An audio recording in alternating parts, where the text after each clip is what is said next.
오늘도 행복하세요. 자유세상의 유현상 목사입니다. 오늘은 사도행전 26장 1절로 23절에 있는 말씀을 중심으로 해서 예수님의 증인의 삶을 살자라고 하는 제목으로 잠시 은혜를 나누고자 합니다. 오늘 세상의 모든 나라의 국민들에게는 각자 그 국민에게 주어진 권리가 있는 반면에 먼저 국민들이 감당할 의무가 있습니다. 우리나라 같은 경우에도 국민들에게 4대 의무가 주어져 있죠. 첫째, 교육의 의무가 주어져 있죠. 한 나라의 국민으로서 국민답게 살기 위해서는 일정한 수준의 교육이 필요하기 때문에 우리나라도 중학교까지는 의무 교육으로 되어 있어서 교육의 의무가 주어져 있고, 그리고 자라서 일정한 나이가 되어지면 국방의 의무를 지기 위해서 병역의 의무가 주어져 있고, 그리고 이제 직장 생활을 하게 되어지면 그 얻은 소득에 대해서 납세 의무가 주어져 있고,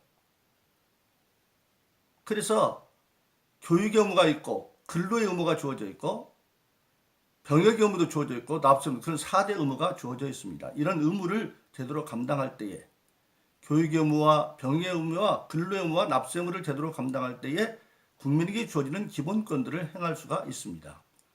신앙생활은 또 마찬가지죠. 우리가 신앙생활하면 이제 하늘나라의 시민이 되었습니다. 빌립보서 3장 20절은 우리가 하늘의 시민권을 가진 자가 되어졌다.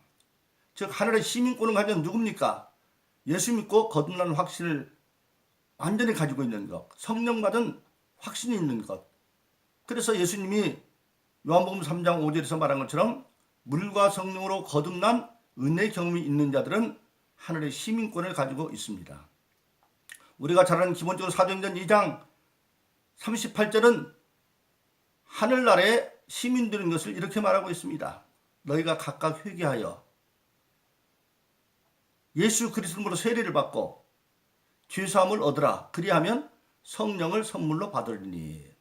즉 예수가 누군지를 말씀 속에 전도를 받고, 바로 예수님께서 우리 모든 인류의 죄를 대신하여 십자가에 못 박혀 죽을 믿음으로 말미암아 우리의 모든 죄를 사함받고 그 믿음의 표로 세례를 받고 죄사함을 얻으면 성령을 선물로 준다. 즉 예수 믿고 거듭난 자가 바로 하늘의 시민이고, 하늘의 시민된 모든 사람들에게는 기본적으로 주어져 있는 신앙인의 의무 가운데 으뜸이 처음이 뭐냐? 예수님께서 부활하셔서 땅에 40일 동안 계시다가 승천하시기 직전에 사도행전 1장 8절에 보면 마지막 제자들은 예언 가운데 예언이 있습니다. 너희가 성령을 받으면 권능을 받고 예루살렘과 유다와 사마리아 땅까지 이르러 나의 증인이 될 것이다. 즉 예수 믿고 거듭난 자들은 성령을 다 받았고, 성령을 받은 자들은 권능을 받아서 예루살렘부터 시작해서 유다 땅, 그리고 넘어 북쪽인 사마리아 땅, 나아가서 땅 끝까지, 세상 끝까지 예수의 증인의 살 의무가 우리에게 있다고 성경은 말씀하고 있습니다. 한마디로 말하면 예수 믿고 거듭난 저와 여러분들에게는 기본적으로 누구에게나 예수님의 증인으로서 전도할 사명이 주어져 있다는 겁니다. 근데 그 전도는 구체적이기 때문에 먼저 예루살렘, 예수님이 예루살렘에서 승천하셨죠. 바로 네 주변 생활의 주변에서부터 전도하기 시작을 해서 유다, 오늘날 우리나라 개념으로 보면 우리나라 남한 땅 전부, 그리고 더 나아가서 사마리아, 그 당시에 북쪽에 있는 옛날에 북왕조의 땅, 오늘 바로 우리 북한과 같은 지역, 그리고 나아가서 세상 끝까지 전도해야 된다. 그것이 모든 예수 믿고 거듭난 자들에게 주어진 기본 의무인 것을 우리에게 보여주고 있습니다. 그래서 저와 여러분들은, 신앙생활하는 모든 분들은 언제든지 나에게 전도의 기회가 주어지면 전도할 수 있는 그 전도의 메시지를 가지고 있어야 됩니다. 저 같은 경우는 아주 긴급할 때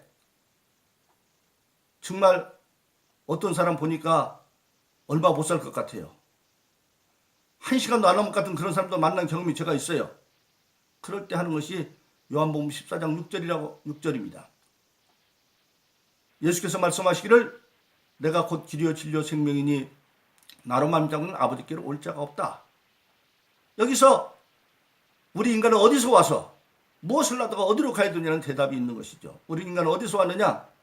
아버지께로 올 자. 즉 우리가 어디를 갈 때 내 집에서는 다녀온다 그럽니다. 그렇듯이 우리 인간은 어디서 왔느냐? 아버지께 하나님께로 와서 하나님께로 돌아가야 되는데 그 길이 예수밖에 없고 예수 믿고 난 뒤에도 거듭나고 난 뒤에 그냥 누는 것이 아니라 이제는 하나님 말씀 진리를 따라 살면 마침내 생명을 얻어 하나님께로 돌아간다. 천국에 간다. 그것을 아주 5분 내지 10분 안에 성경을 읽을 겨를도 없고 찬송할 겨를도 없고 그러니까 손을 붙잡고 기도 설교로 해서 하는 경우가 종종 있습니다. 그와 마찬가지로 모든 예수 믿는 사람들은 자기의 전도의 메시지를 가지고 있어야만 합니다. 그래서 어떤 상황이 되든지 간에 그 자리에서 예수의 증인으로서 삶을 사는 것이 모든 신앙인의 기본 의무입니다. 오늘 본문 가운데 사도행전 20장 1절로 23절에 보면 바울에게서도 그러한 산 증인의 역사를 이루고 있습니다. 바울은 죄인 아닌 죄수로 유대인들의 시기와 그 분노에 사로잡혀서 고소당해가지고 벨릭스 총독 때 죄인 아닌 죄인으로 구금된 뒤에 벨릭스 총독이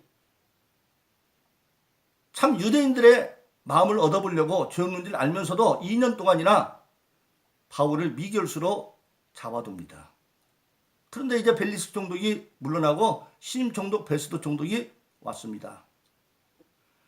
신임 베스도 총독이 오니까 지금 바울은 총독부가 있는 가이사랴의 영문에 있는데 또 예루살렘에 있는 대제사장이나 서기관들이 베스도한테 나가서 말을 합니다. 그 바울을 우리 예루살렘으로 데리고 가서 재판을 해 주시죠. 왜 그러느냐? 예루살렘으로 데려오는 도중에 중간에 매복했다가 암살하려고 그러는 거예요. 그걸 바울이 이미 알고 있죠. 그래서 바울이 베스도 총독에게 말합니다. 나 로마에 있으니까 로마 황제한테 가서 직접 판결받게 해주세요. 그래서 예루살렘에 가지 아니하고 그냥 가이사랴에 머물러 있습니다. 베스도가 신임 총독으로 왔기 때문에 예루살렘에 가서 한 8일에서 열흘 동안 있는 동안에 그 예루살렘의 서기관이나 대제사장들한테 얘기를 합니다. 너희들이 가이사랴에 와서 직접 재판에 참여해라. 그 재판 결과 바울 얘기를 들어보니까 죽일 만한 죄가 아무것도 없어요. 오직 자기들의 종교 문제밖에 없어요. 그래서 바울이 로마의 시민이기 때문에 로마의 황제한테 가서 직접 재판 받겠다고 안 했으면 놓아줄 만한데 무슨 죄목으로 가이사 황제한테 바울을 보낼까 죄목을 정할 수가 없어요. 근데 마침 그때 그 지역을 다스리는 유대의 분봉인 아그리빠 왕하고 그의 여동생인 버니게가 이 베스도 총독 신임 베스도 총독의 인사로 왔어요. 그때 베스도 총독이 말합니다. 이런 바울이라는 사람이 있는데 대생과 서기관들은 죽여야 된다고 말하는데 내가 봐야 하나도 죽일 죄가 없더라. 그런데 그가 가이사한테 가서 재판받기를 원하는데 죄목이 있어야 보낼 거 아니냐. 내가 죄목을 정할 수 없는데 당신은 유대인의 분봉왕이고 또 그 아그리빠 왕의 동생 버니게는 그 누이 동생이기 때문에 잘할 거 아니냐. 내일 한번 내가 바울을 불러올 테니까 이 얘기를 한번 들어보고 나한테 좀 자문을 좀 해주라. 그래서 다시 베스도 신임 총독이 아그리빠 왕과 버니게와 그리고 자기 셋이 있는 자리에서 바울을 불러서 이제 바울의 변명을 듣는 겁니다. 그때 바울이 자기는 결론적으로 말하면 우리 조상의 하나님이 우리를 위해서 예수님을 보내셔서 모든 인류의 죄를 대속하고 십자가 돌아가신 것과 그리고 다시 부활하시 오실 것을 증거하고 왜 이걸 못 믿는지 모르겠다.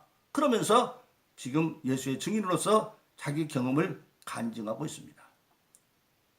이것은 오늘 저와 여러분들 예수 믿는 모든 사람들에게 실질적으로 어떤 사람에게 전도할 때 내 증인의 전도의 내용이 되어야 합니다. 첫째로 바울은 내가 예수님 만나기 이전에 나는 어떤 사람이었다는 것을 말합니다. 나는 바리새파인 중에 바리새파였고 그리고 예수가 잘못된 줄 알고 극심한 핍박자에 들어가서 믿는 자들을 다 잡아가두고 심지어는 외국인 다메섹까지 가서 가두려고 지금 대상들의 체포영장을 가지고 가는데 그렇게 나도 예수님을 대적하던 사람이었다. 그렇게 말을 합니다. 즉 예수 믿기 전에 자기를 말합니다. 오늘 전도할 때 가장 중요한 것은 내가 예수 믿기 이전에 내가 어떤 상태인가 하는 것을 여러분들 나름대로의 정리해서 말해줘야 됩니다. 예를 들어서 나는 정말 예수 믿기 전에는 알 수 없는 불안감이 사라지고 그랬는데 예수 믿고 났더니 갑자기 그 불안감이 사라졌다든지 아니면 나는 정말 심각한 질병에 걸렸는데 예수 믿고 난 뒤에 그 병이 나았다든지 하는 그런 내가 그 예수 믿기 이전에 나와 믿음 위에 나를 간증해야 된다고 하는 사실입니다. 그리고 중요한 것이 그렇게 된 결과 예수님을 만난 경험을 말해야 됩니다. 바울은 이제 그 간증을 말합니다. 바울은 사도행전 26장 4절로 12절까지 예수 만나기 이전에 자기 삶을 얘기하고 그리고 13절로 18절까지 이르러서 그렇게 열심히 있어서 이제 다메섹까지 도망가 있는 예수 믿는 사람을 잡아서 예루살렘에 압송하려고 가는 도중에 정오무렵에 다메섹 길에서 예수님을 만난 경험을 증거합니다. 갑자기 하늘에서 빛이 일어나면서 사울아 사울아 네가 내 나를 핍박하느냐?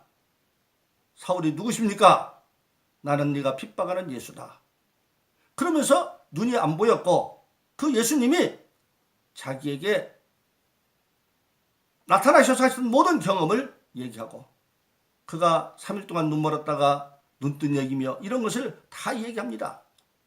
우리가 정말 예수 만났던 경험이 분명해야만 합니다. 그 경험을 얘기해 줘야 됩니다. 저 같은 경우는 20살 된 5월 둘째 주일에 어느 시골 내 고향교회 부흥회에서 예수님을 영접하는데 그때 부흥사가 전도사님이었어요. 낮 예배가 끝나고 마치는데 목사님이 아니니까 축도를 하지 못하고 주기도모를 마치는데 하늘에 계신 우리 아버지여 나도 모르게 하늘 아버지여 그런데 갑자기 목이 메이고 나도 모르는 흉악스러운 감정이 나를 북받쳐서 울고 불고 눈물 콧물 나오고 그리고 혀가 돌아가고 방언을 말하고 그래서 다음 저녁 예배 때까지 그러고 있었습니다. 나중에 성도들이 나를 절제시키기 전까지. 그래서 나는 하나님 만난 가장 예수 믿는 경험은 하나님의 아버지라는 경험입니다. 지금도 나에게 가장 가까운 하나님의 개념은 아버지 하나님입니다. 왜 그랬을까요? 나는 사실은 나를 낳아준 육신의 아버지는 3살 때 세상을 뜨셔서 사진으로만 아버지를 봤지 아버지의 사랑이 무엇인지도 모르고 참 그랬어요. 그래서 친구들 집에 가도 아버지 있는 사람이 그렇게 부러웠고 그랬는데 그 내 마음을 아시고 아버지의 하나님으로 나를 경험하게 만들어서 지금도 내 개인적으로는 정말 세상 누가 더 말할 수 없는 비밀을 하나님 아버지한테는 다 얘기를 하고 상의를 하고 그렇게 그래서 지금도 내게 가장 가까운 하나님은 아버지 하나님입니다. 아버지 하나님. 그런 만난 분명한 경험 아버지 하나님께 맡긴 그런 삶을 사는 그런 경험이 있듯이 그런 경험을 말해야 되고 마지막은 뭡니까? 예수님이 다윗에게 너는 앞으로 내 사환과 증인이다. 내 신부름꾼과 증인이니까 그렇게 살아라. 그래서 다윗은 이제는 정말 이렇게 결박당하면서까지 예수의 증인을 삶을 산다. 그렇게 말하는 겁니다. 저 같은 경우도 제가 74살입니다. 정년퇴직 성결교모 정년퇴직한 지 벌써 2016년 했으니까 2016년 6월 13일에 정년퇴직했는데 지금 만 3년이 가까워지고 있습니다. 생활이 어려운 것도 아니고 여유롭고 그렇게 삽니다. 그런데도 저는 목사는 죽을 때까지 말씀 전하고 기도에 전념해야 되기 때문에 매일매일 하루도 쉬지 않고 이 부족하지만 하나님의 말씀을 증거하고 있는 것입니다. 이것이 사명이지요. 바울이 말하는 것처럼 예수와 복음을 전할 일이면 결박받을 뿐 아니라 죽는 것까지 각오했다고 하는 것으로 각자에게 준 사명이 있습니다. 그래서 마지막에 예수의 증인들은 내가 왜 예수의 증인의 삶을 사는지를 분명하게 말해 주어서 예수 믿지 않는 사람들이 나처럼 예수를 믿게 만들고 그들도 하늘의 시민으로서 예수의 증인의 삶을 위해서 알아서 우리를 본받아서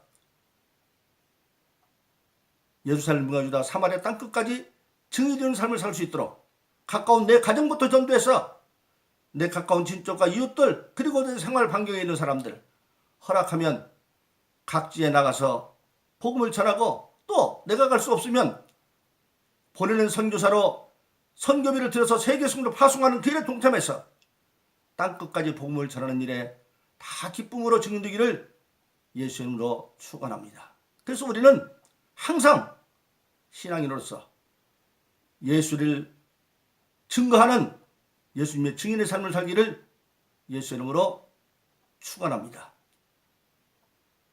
오늘도 행복하세요. 오 자유세상의 유현상 목사였습니다. 감사합니다.